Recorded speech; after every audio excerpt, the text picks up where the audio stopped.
guys, what's up? Welcome back here to today's edition of Intuitive Angling, and man, I really appreciate you guys coming by the channel and checking out today's episode and spending some of your day with me. Guys, today we have got one of those videos that when I do videos, let me explain first. When I do videos, I do so many videos that some videos are really going to help you out a lot. I'm talking about you're going to see like an explosion of success with some videos. Other videos, you're going to see some incremental success. Like there's going to be some tweaks that you can make to baits that you're going to see an additional fisher here too. And some of them, you're going to see a big leap in the number of bites you get. That's what's going to happen today, guys, because I'm going to show you guys, there's about 3 or 4 different things that I want to show you that you can do to a shaky head, as far as how to rig it and the worms that you use on it and everything. It's going to triple the amount of bites that you get on a shaky head. This is something, this has taken me decades to learn. So we're gonna give it up today in today's video here. Also, guys, a couple quick housekeeping things. Got a few more than normal today. Just want to invite everybody. You guys know that my son Elijah started his own little YouTube channel about a week and a half ago called Building with Elijah. He just builds projects around the house, like out of scrap wood. It's really good for kids to watch. I just like to invite everybody to hit that subscribe button, support him, get him off the channel. You guys have seen me, you've seen him grow up with me here on the channel, so he'd really appreciate that. And also, guys, thank you very much for everybody that's taken time to hit that subscribe button here at Intuitive Angling. It's like channel growth is really tough for all us bass fishing YouTube creators right now because the market's oversaturated. So thank you for hitting that subscribe button. And finally, if you want to go to the next level on the channel, you can be a Intuitive Angling channel member. Just go to my homepage, click the join button or the membership button for information. And channel members get private videos every week that aren't seen by the public, and access to my personal email address, so you can actually email me personally for your fishing questions if you're a member. So all that's in the homepage. So appreciate that. Really appreciate you putting up the plugs there. Okay, guys, one of the things I'll tell you is, a lot of you guys know that Aaron Martins was one of my best friends forever, and Aaron was a master at a shaky head and a drop shot. That was his deal. Back when he was really, firing on all 8 cylinders and at the top of his game, so much of his success came on a shaky head and a drop shot. He was a master at it. And he kept telling me, Randy, he goes, Randy, you have got to start fishing a shaky head more. You got to start doing it. I learned a ton from Aaron on shaky head 20 years ago. And I've taken that information that Aaron gave me and I've modified it myself. And I've just sort of, tried to create different things. And guys, I got to say that shaky head, if you said, Randy, you can use one lure and you got to feed your family with it, you can't use another lure, I would pick a shaky head. Shaky head is probably the best bass catcher that there is. It's just an incredible bait. So if you're not fishing it, you need to start fishing it more. So I want to show you guys some tricks with it to help you get more bites on the thing. Now, there's a lot of different things we can do with shaky heads, like to help you hook more fish with it. And this is going to go along those lines a little bit, but mainly I want to show you what you can do to get more bites on a shaky head. Now, the first thing I want to talk about is a little bit about the bait. Now, primarily when people fish a shaky head, they fish either like a little 4-inch worm, like a Zoom finesse worm, and a lot of people like a bigger, like a Zoom trick worm here. These are excellent baits. I use them a lot, don't get me wrong, but let me show you one worm that, guys, right off the bat, especially if you're in water visibility over about 3 or 3.5 foot in a clear water situation, you're gonna get a lot more bites than you will on these 2 popular sizes. And that's this Zoom. This is called the Magnum Shaky Tail. It's a small diameter worm, and you can see how the tail tapers down. Guys, I catch a freaking ton of bass on this Magnum Shaky Tail. I'll link all these worms and the heads in my Tackle Warehouse link in the description of this video. If you guys would like to order some of these worms or some of the heads I'm talking about, using that link, good way to help the channel also. But anyway, Magnum Shaky Tail, guys, this is one of the things I really want to talk about today. Now, one of the things you want to do with this before you rig it up is I use it full size occasionally, but 95% of the time I cut it off right above the top of the egg sac there. So I've got the worm. It's probably a 6-inch long worm now. And you can see the difference in the size diameter. It's a significant difference. And guys, right off the bat, like I said, if you're in a clear water environment fishing a shaky head, you will get twice the bites on this worm that you will anything else. And one of the things that I always do with it that's going to help you guys get some more bites too, on a shaky head, you know, get you a marking pen, like a chartreuse marking pen here. I'll link all this stuff in the description of the video. And you want to put some on the tail here. So I'm going to lay it down here and mark it, and I'm going to show you. And the two colors I use are green pumpkin and watermelon. If the water visibility is like super clear, like say that water visibility is over 5 foot, like clear water, I'll use the watermelon. And if the water visibility is like 3 to 5 foot deep, I'll use the green pumpkin. But I use the chartreuse dye on both of those things.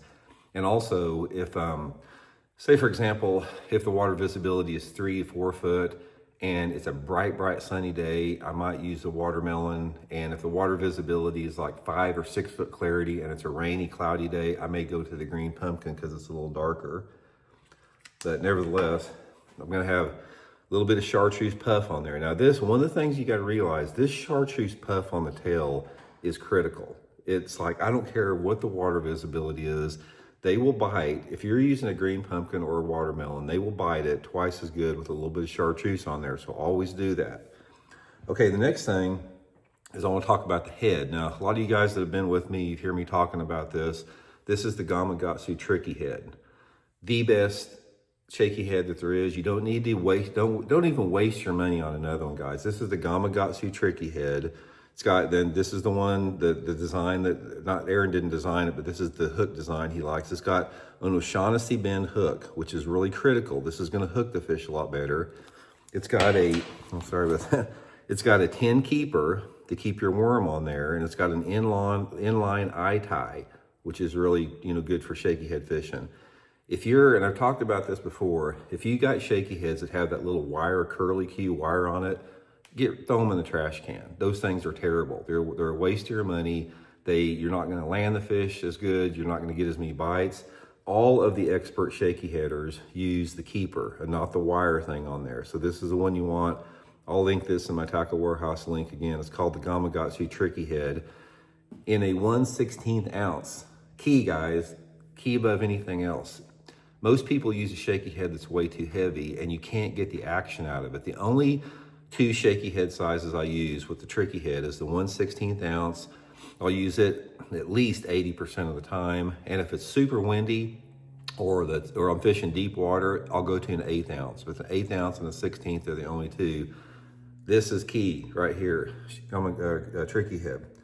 Next thing, when I'm rigging it, you know, the thing about the rigging, guys, is you don't want to come through far. You only want to come through about 1/8 of an inch because you want this tricky head to seat in between the keeper and the head. Now, all this stuff, when you're talking about getting more bites on a shaky head, all this rigging that I'm talking about is critical to it, to get the bait right. So you got it setting like that.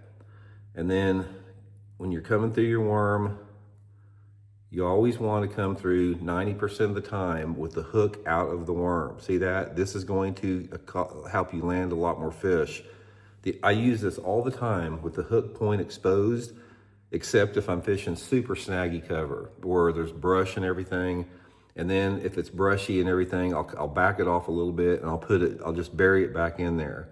But that's the way that I set it. And another thing is, guys, when you're rigging this, make sure that your worm is perfectly straight. If there's any crook in it, adjust it a little bit and make sure it's really straight with that. So here it is, guys. This little bait right here, this Magnum shaky tail, tricky head on it, this is freaking deadly right here. This thing will get you some good bites. So that's gonna help you get a lot more bites with it. Another thing that's gonna help you get more bites is how you work the bait and your line test. Most people, again, use too heavy of a line on a shaky head. I hardly ever use over 8-pound test line. Most of the time I'm using 6-pound test or 8-pound test. The only time I'll ever use 10-pound test on a shaky head is if I'm fishing a shaky head like on a full size, like a 6-inch soft plastic stick bait that's got large diameter plastic in it, and if I'm like skipping it under docks into heavy cover. But most of the time when I'm fishing a shaky head, I'm throwing it on just banks and points, and I'll use a 6 to 8-pound test line. Okay, the next thing that's gonna help you get more bites is how you work a shaky head. Now this is really critical too. I'm gonna show you guys how to work it. Make your cast out there with it. Let it hit the bottom.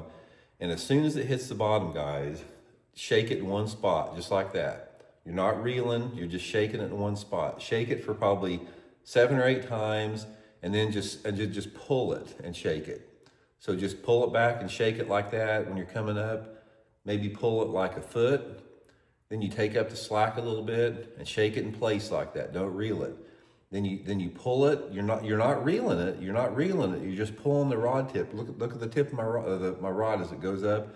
You're just pulling it and shaking it, not reeling. Take the slack up a little bit. Shake it in one spot like that. Thus the term shaky head. That is the way that you want to fish a shaky head. You're going to get a lot more bites on it. So don't drag it too much. Don't reel it while you're shaking it. Don't hop it. Just shake it along the bottom. You can't go wrong fishing it like that. But anyway, guys, that's just a few things that you can do to get more bites on a shaky head. 2 biggest things that I want to reiterate this, or the 3 things that I want to reiterate, is rigging it. You don't want to ever rig a shaky head just by burying the hook point into the worm like that, because you're going to lose a lot of fish. But key things to remember: make sure your shaky head is straight. Make sure that you got a little puff of chartreuse on the tail of that shaky head. Try to use the 1/16 of an ounce head if you possibly can. You're going to get more bites with the 1/16 ounce head the way it falls. Stay with lighter line, and try that Gamakatsu tricky head on there. It's just all those things combined are really going to triple the bites that you're going to get on a shaky head. So this is one of those tips, guys. I know it's going to work. I mean, if you try this, what I gave you, what I just told you here in 10 minutes of this video, it took me 15, 20 years of extensive experimentation to learn. So you're getting the benefit of 15 years of on the water experience in 10 minutes here. So hope it helps you guys get some good ones. We'll talk later.